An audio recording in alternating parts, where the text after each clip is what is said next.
Enclavado en los confines de un parque nacional de los Pirineos, el hospital era una presencia silenciosa, resguardado entre árboles cubiertos de nieve y carreteras sinuosas que apenas figuraban en los mapas. Entre sus muros, la habitación 214 permanecía como siempre, su iluminación era tenue, su ocupación infrecuente, y el turno de noche solo la mencionaba en susurros. Nadie sabía explicar el motivo, pero los pacientes asignados a esa habitación rara vez se recuperaban. Albergaba un frío persistente que desafiaba al termostato, por mucho que lo subieran. Algunos la llamaban la habitación quieta, la mayoría simplemente la evitaba. Aquel invierno en este escenario, Alba Quintana, una niña de 7 años tan silenciosa como la nieve al caer, fue llevada a la habitación 214. Su tez era pálida, casi translúcida, y su respiración apenas alteraba el tubo de plástico a su lado. Durante días había permanecido muda, sin responder a la luz ni al sonido. Su madre, Marta, una antigua maestra de primaria que lo había sacrificado todo por estar junto a su hija, había dejado de hacer preguntas, optando en su lugar por contar las respiraciones de su hija. Era lo único que conservaba una apariencia de realidad. Tras la ventana, los copos de nieve descendían en lentas y suaves espirales. El zumbido de la maquinaria era un murmullo grave y constante. El aire estaba cargado con el peso de la espera. Nadie anticipaba lo que estaba a punto de suceder. No cuando una forma blanca y negra se materializó al final del pasillo, silenciosa, pegada al suelo y avanzando con una inquietante determinación. Las grabaciones de seguridad nunca revelaron su origen. En un segundo el pasillo estaba desierto, al siguiente la criatura estaba allí, como atraída por alguna fuerza imperceptible, quizás convocada por la súplica silenciosa de Alba. Un pastor alemán abandonado, chorreando nieve derretida y con unos ojos que brillaban con una desconcertante lucidez, se detuvo frente a la habitación 214. Entonces, como si respondiera a una llamada, cruzó el umbral de la puerta. El pasillo que conducía a la habitación 214 era notoriamente la parte más silenciosa del hospital. Incluso las enfermeras más experimentadas evitaban demorarse allí. En consecuencia, cuando una figura blanca y negra surgió del fondo del pasillo, empapada de nieve y moviéndose con una silenciosa firmeza, nadie intervino. Carmen, la enfermera de noche, fue la primera en verlo. El perro se movía con una serena confianza, como si aquel fuera su lugar. Al pasar junto a ella, un calor inusual se extendió por su pecho, como si una voz suave le hubiera instado: «Déjalo pasar». Ella obedeció. Dentro de la habitación, Alba Quintana permanecía inmóvil. Las máquinas zumbaban silenciosamente a su alrededor, proyectando pálidas luces verdes y azules. Su madre, Marta, dormitaba en el sillón reclinable, envuelta en una manta del hospital. Un crujido de la puerta la sobresaltó. Marta levantó la vista y se quedó paralizada por un instante. Durante una breve fracción de segundo, fue incapaz de reaccionar. Un perro abandonado estaba de pie dentro de la habitación del hospital de su hija. Aquello debería haberla llenado de pánico, pero no fue así. 12 años atrás, Marta había criado a un pastor alemán llamado Toby desde que era un cachorro. Había sido su compañero más querido, su sombra, su consuelo en el duelo, en los desafíos de la maternidad en solitario, en todo. Había fallecido justo 2 inviernos antes.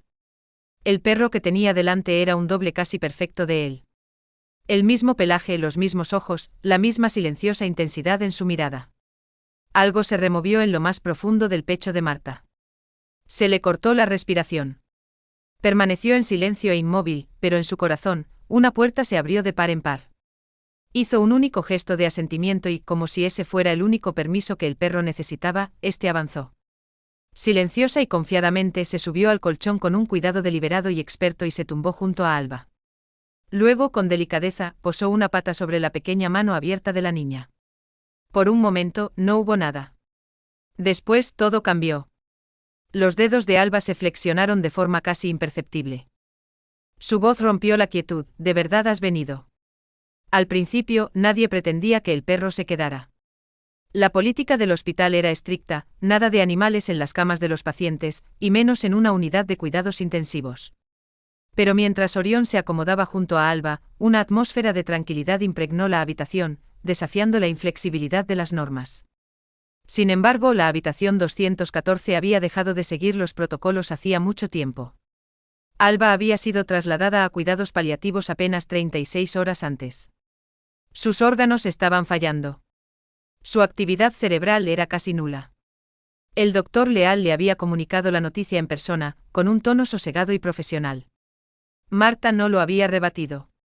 Ni siquiera había llorado, solo asintió, paralizada por la conmoción. Así que cuando apareció aquel animal silencioso y solemne, con una mirada que parecía albergar más comprensión que cualquier persona en la habitación, nadie tuvo la voluntad de oponerse. Fue una enfermera llamada Sofía quien lo expresó primero, susurrando: sinceramente, si es él lo que la mantiene con nosotros, dejadlo estar. Nadie protestó. Y así, Orión se quedó. Al principio solo yacía junto a ella, inmóvil y vigilante. Luego vino el ligero movimiento de sus dedos, las palabras susurradas, y en cuestión de horas, el ritmo de su corazón comenzó a alcanzar una cadencia estable. A la mañana siguiente sus niveles de oxígeno habían mejorado. Sus pupilas volvían a ser reactivas. El equipo de neurología, normalmente distante y clínico, se congregaba ahora cerca de la entrada, hablando en tonos quedos e inciertos. «Está reaccionando a algo», musitó el doctor Leal, con los ojos fijos en el monitor.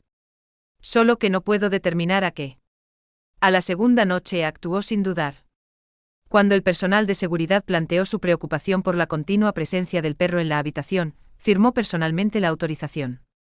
«Se está muriendo», afirmó tajantemente. «Si este perro está ayudando, se queda». No hay más preguntas. Nadie volvió a sacar el tema. Y extrañamente, cuanto más tiempo pasaba Orión allí, más parecía regresar Alba. Empezó a seguir las voces con la mirada. Apretó los dedos de Marta. Empezó a reaccionar a la luz. Los cambios eran sutiles y lentos, pero innegables. Estaba luchando por regresar. En la mañana de su tercer día, consiguió sentarse con ayuda. Su voz, aunque todavía débil, fue clara cuando miró a Marta y preguntó: «¿Me das un poco de compota de manzana?». Marta estaba tan atónita que se le cayó la cuchara. Las enfermeras del pasillo lloraron sin disimulo. Nadie estaba dispuesto a calificarlo de milagro. Todavía no. Pero por primera vez en semanas, empezaron a usar su nombre de nuevo. Alba, no solo la niña de la 214. El personal se detenía frente a la habitación, algunos apoyando las manos en el cristal, no para controlar las constantes vitales, sino simplemente para observar, porque algo auténtico estaba sucediendo, no una cura, no una teoría médica, sino una razón tangible para la esperanza. Y en la habitación 214, eso se había convertido en más que suficiente. Al final de la semana, Alba ya no era la niña a la que todos se habían estado preparando silenciosamente para perder. Ahora podía permanecer sentada durante largos periodos, a veces garabateando con ceras que una enfermera le había proporcionado, otras veces simplemente mirando por la ventana, con la cabeza de Orión descansando plácidamente en su regazo.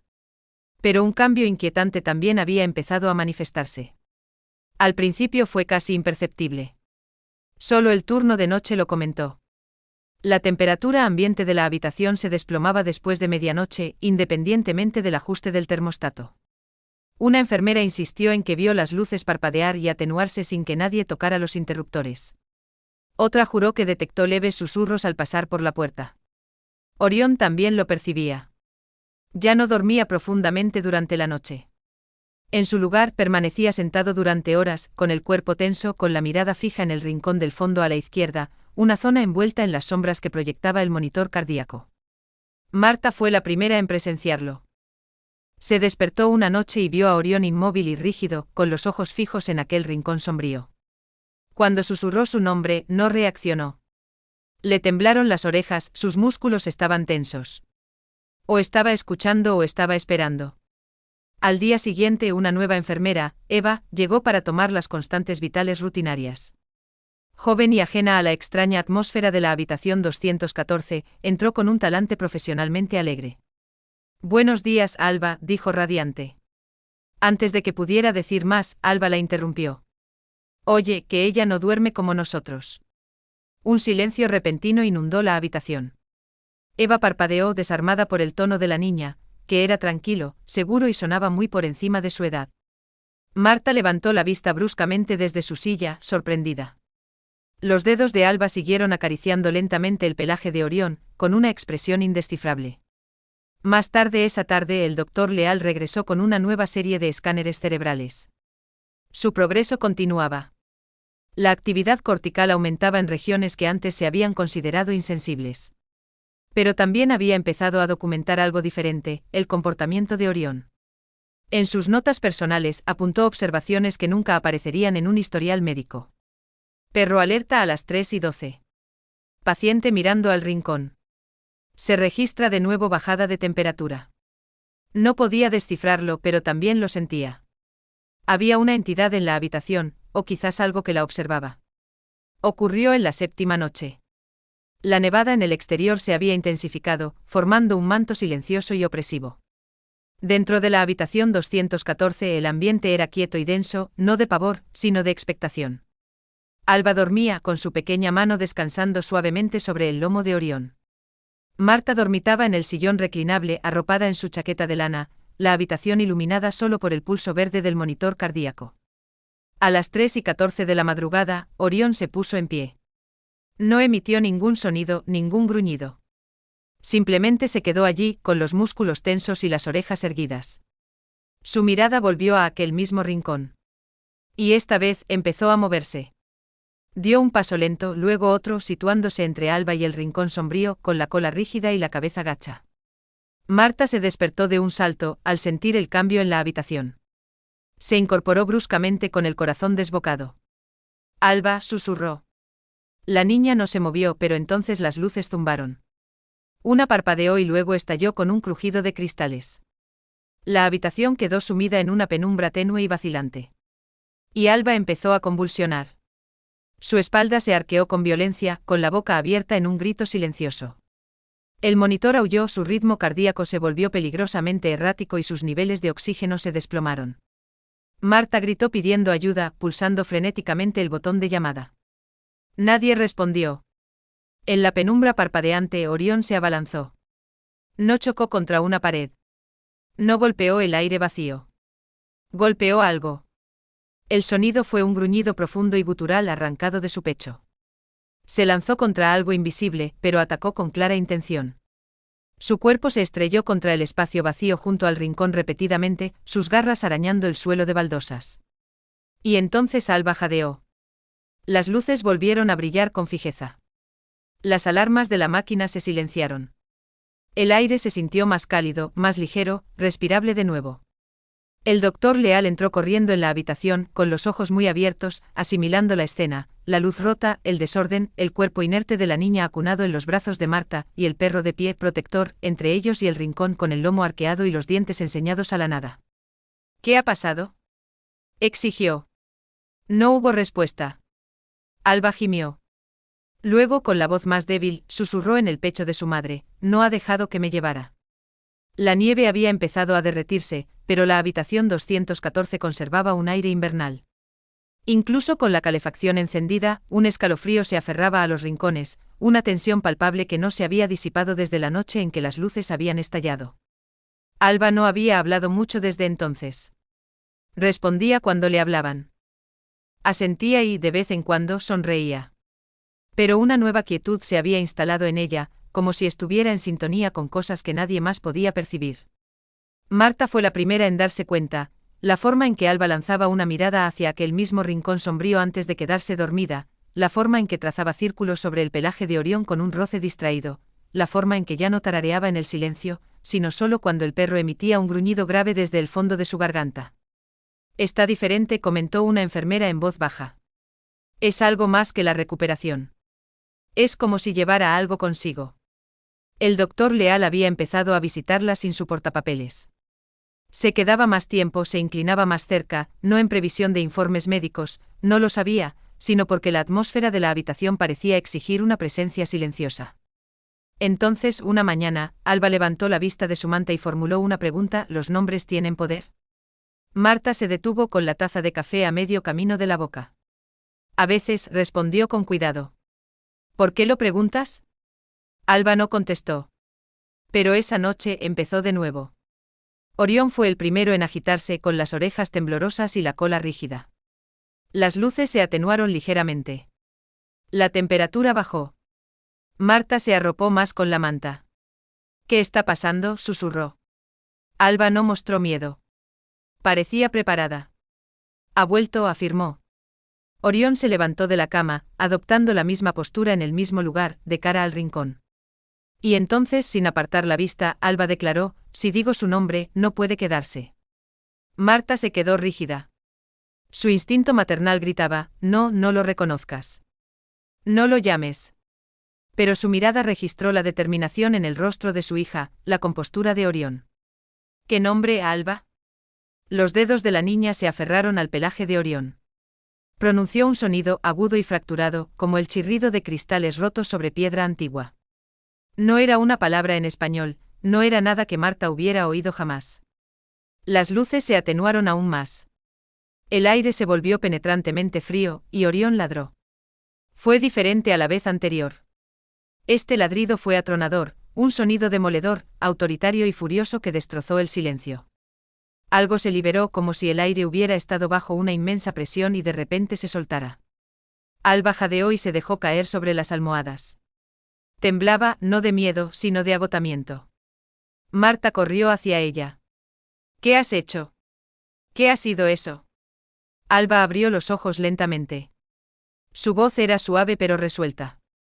Le he dicho lo que no quería que yo supiera. ¿Y qué era? Su nombre, respondió. Y ahora no tiene dónde esconderse. Orión volvió a la cama, acurrucándose a su lado con una pata protectora sobre su pecho. Y la habitación por fin se sintió cálida. En el tranquilo periodo que siguió a esa noche se produjo un cambio profundo. La habitación de Alba se transformó en algo más que una estancia de hospital, se convirtió en un espacio que desafiaba toda explicación. Su recuperación fue seguida y cuantificada, pero nunca comprendida del todo. Los médicos emplearon términos como remisión espontánea, reactivación neurológica y regeneración celular inesperada. Pero todos lo sentían. Ninguna de esas frases podía explicar lo que había ocurrido en la habitación 214, y ninguna podía explicar a Orión. Así que dejaron de intentarlo. En su lugar, observaron. Vieron cómo Alba pasaba de estar en coma a estar consciente, del silencio a la sonrisa. Vieron cómo su cuerpo se curaba a un ritmo que nadie había considerado posible. Y durante todo el proceso Orión estuvo a su lado, una presencia silenciosa y protectora que ya nadie cuestionaba. Una tarde, pocos días antes de que le dieran el alta, el doctor Leal se sentó con Marta, sosteniendo un sobre cerrado. Dejaron esto anónimamente en recepción, explicó. Creo que tiene que ver con él. Marta lo abrió con cuidado. Dentro había una fotografía, vieja y descolorida por el sol, que mostraba a una niña, no mayor que Alba, de pie en un paisaje nevado con un pastor alemán a su lado. No era un perro cualquiera, era él. Los mismos ojos profundos, las mismas orejas alerta, la misma postura digna. En el reverso de la foto estaba escrito: 1952, habitación 214. A ella también la salvó. El parecido era asombroso y sugería la existencia de un protector que existía más allá de los límites del tiempo. Marta levantó la vista con los ojos desorbitados por la incredulidad. Esto no es posible. El doctor Leal se inclinó más cerca. Hay más. Investigué un poco. Al menos una vez cada década, la habitación 214 tiene un paciente que experimenta una remisión inexplicable vinculada a un perro blanco y negro que nunca fue registrado oficialmente. Aparece cada vez y cada vez desaparece después. ¿Pero por qué?, susurró Marta. ¿Por qué esta vez? Alba dio la respuesta a esa pregunta ella misma más tarde esa noche. No estaba aquí por mí, explicó. Vino porque regresó. ¿La sombra? Alba asintió. Es antigua y se queda en los lugares silenciosos. Lugares donde la gente pierde la fe en que alguien se fije en ellos. Es entonces cuando se aprovecha de ellos. Pero Orión, él la recuerda. Ya ha luchado contra ella antes. Perdió a alguien una vez. Por eso ahora vigila. Marta la miró fijamente. ¿Estás diciendo que no es solo un perro? Alba negó con la cabeza. Es más, o quizás no más que un perro, sino simplemente ajeno al tiempo. Esa noche Orión volvió a plantarse en el rincón. No estaba tenso ni preparado para luchar, sino vigilante como siempre lo había estado. Las luces no parpadearon. El frío no regresó. La habitación estaba por fin en paz, y él también. El día que le dieron el alta, un silencio inusual descendió sobre los pasillos del hospital. Alba caminaba despacio, envuelta en su abrigo rosa, con Orión a su lado. Miembros del personal permanecían en silencio a su paso. No hubo aplausos ni despedidas formales, solo un compartido sentimiento de reverencia. En la salida, Marta se volvió hacia el doctor Leal. ¿Vendrá con nosotros? El doctor Leal miró del perro a Alba. Vino por ella. Supongo que se quedará hasta que ya no lo necesite. Alba se arrodilló juntando su frente con la de Orión. «¿Te acordaste de mí?», susurró. Y tal vez lo había hecho. Tal vez se habían cruzado en otra vida, otra lucha, otra habitación donde un niño se estaba apagando. Quizás algunos espíritus no regresan como apariciones, sino como guardianes. Y quizás el amor, cuando es lo bastante profundo, puede trascender el tiempo, la mortalidad e incluso las especies. Orión permaneció tan silencioso como siempre. No movió la cola. No ladró. Pero caminó a su lado, no como una mascota, no como un animal de terapia, sino como algo más antiguo, algo enviado. Y en ese último momento, mientras las puertas se abrían y Alba salía a la luz del sol, Marta miró hacia atrás por última vez. La habitación 214 estaba en silencio, pero ya no parecía vacía.